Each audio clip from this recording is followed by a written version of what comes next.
Assalamualaikum warahmatullahi wabarakatuh. Jadi kami akan berkongsi solat gerhana matahari.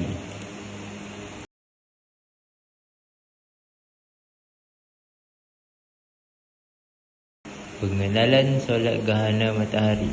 Solat gerhana disebut di dalam bahasa Arab dengan khusuf bulan dan khusuf bagi matahari, iaitu hilangnya cahaya bulan atau matahari. Assalamualaikum, saya Muhammad Azfar Husin. Saya ingin menerangkan tentang hukum solat dan waktu solat gerhana matahari.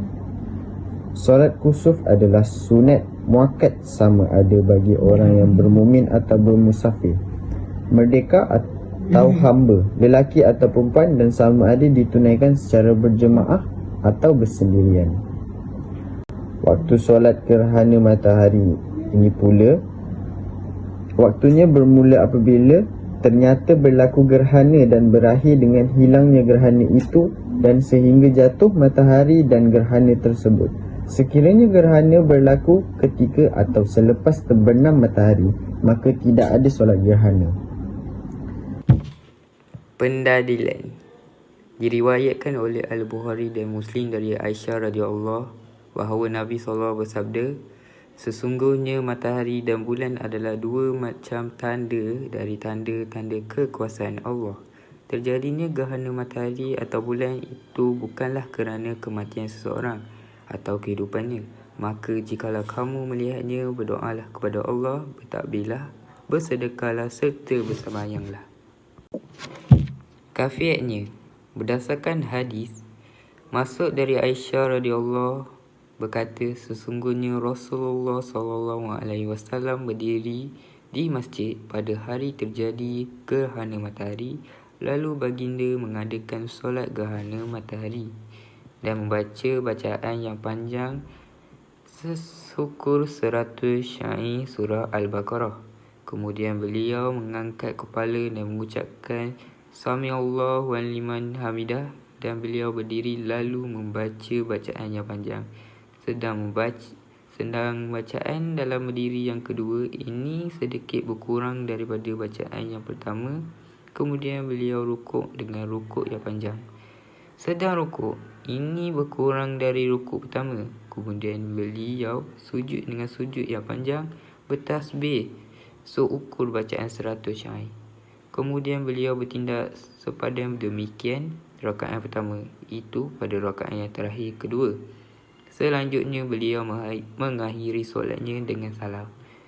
Sedang gerhana matahari telah berakhir, lalu baginda berkhutbah kepada manusia pada gerhana matahari dan bulan.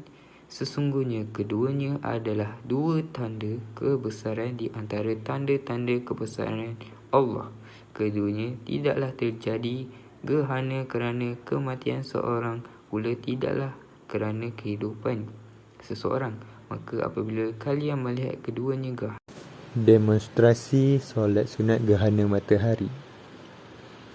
Sebelum memulakan solat sunat gerhana matahari, kita perlu lafaz niat solat gerhana matahari, iaitu usolli sunnatal kusufi ra'ataini lillahi ta'ala. Artinya, sahaja aku solat sunat gerhana matahari 2 rakaat kerana Allah Ta'ala. Seterusnya kita mengangkat takbir dan membaca doa iftitah. Seterusnya membaca ta'awuz dan membaca surah Al-Fatihah, dan membaca mana-mana surah, tapi yang lebih afdal dan membaca surah Al-Baqarah. Seterusnya rukuk dan membaca tasbih kira-kira membaca 100 ayat.